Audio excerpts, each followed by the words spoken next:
سامعین و حاضرین، آج یہ جو ربیع الثانی شریف کا مہینہ ہوتا ہے، ہمارے ہاں اہل سنت کے نزدیک اس کو ہم بڑی گیارہویں شریف کے حوالے سے مناتے ہیں۔ ہمارے نزدیک حضور پیران پیر غوث اعظم دستگیر حضور سیدنا شیخ عبد القادر جیلانی الحسنی والحسینی رضی اللہ عنہ کی حوالے سے اس مہینے میں بڑی گیارہویں کا اہتمام کیا جاتا ہے۔ اس حوالے سے چند گزارشات میں پیش کروں گا۔ حضور سیدنا غوث پاک رضی اللہ تعالی عنہ، آپ کا نام گرامی سید عبد القادر رضی اللہ عنہ آپ کا نام گرامی تھا۔ آپ کی کنیت جس کے آپ کو پکارا جاتا تھا وہ ابو محمد ہے، اور اسی طرح آپ کا لقب بہت سارے ہیں۔ محی الدین آپ کو کہا جاتا ہے، غوث اعظم آپ کو کہا جاتا ہے، محبوب سبحانی آپ کو کہا جاتا ہے، پیران پیر دستگیر بھی آپ کو کہا جاتا ہے۔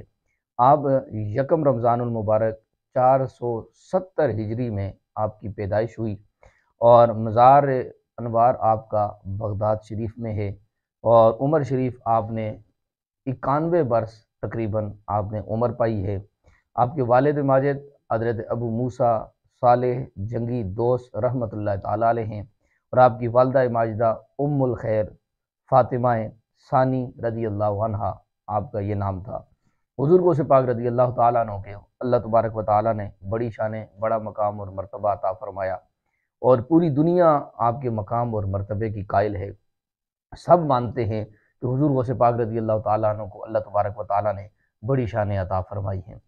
ہم بھی حضور غوث پاک رضی اللہ تعالیٰ عنہ کو مانتے ہیں۔ حضور غوث پاک رضی اللہ تعالیٰ عنہ کی شان، آپ کی کرامات کو اب مانتے ہیں۔ آپ حسنی اور حسینی سید ہیں، یعنی والد کی طرف سے آپ کا جو سلسلہ نسب ہے وہ حسنی ہے، اور ماں کی طرف سے آپ کا سلسلہ نسب جو ہے وہ حسینی ہے۔ تو اس لحاظ سے بھی اللہ تبارک و تعالیٰ نے آپ کو بڑی شان عطا فرمائی۔ پھر حضور غوث پاک رضی اللہ تعالیٰ عنہ نے علم حاصل کیا۔ 7 سال کی عمر میں آپ نے قرآن پاک حفظ کیا۔ پھر آپ علم حاصل کرنے کے لیے بغداد کی شہر کی طرف چلے گئے، اور 18 سال کی عمر میں آپ نے بغداد شریف میں قدم رکھا۔ پھر اللہ تبارک و تعالیٰ کے فضل اور کرم سے آپ نے ظاہری اور باطنی علم حاصل کیا، اور اللہ تبارک و تعالیٰ کے دین کی ترویج کی۔ ساری زندگی حضور غوث پاک رضی اللہ تعالیٰ عنہ نے دین متین کی خدمت کی، قال اللہ وقال الرسول کی تبلیغ کی، اللہ اور اس کے رسول کے احکام لوگوں تک بتائے، اور لوگوں کو سکھایا کہ اللہ کو کس طرح مانا جاتا ہے، رسول اللہ صلی اللہ علیہ وسلم کی اطاعت اور آپ کی فرمانبرداری کس طرح کی جاتی ہے۔ تو یہ آپ نے قرآن اور حدیث کو پڑھ کر پھر لوگوں کو تک پہنچایا، اور یہاں تک کہ حضور غوث پاک رضی اللہ تعالیٰ عنہ کو اللہ تبارک و تعالیٰ نے دین کا وہ علم عطا فرمایا جہاں پہ شاہد ہی کوئی پہنچ سکتا ہو، کہ اللہ تبارک و تعالیٰ نے وہ علم اور فنون آپ کو عطا فرمائے۔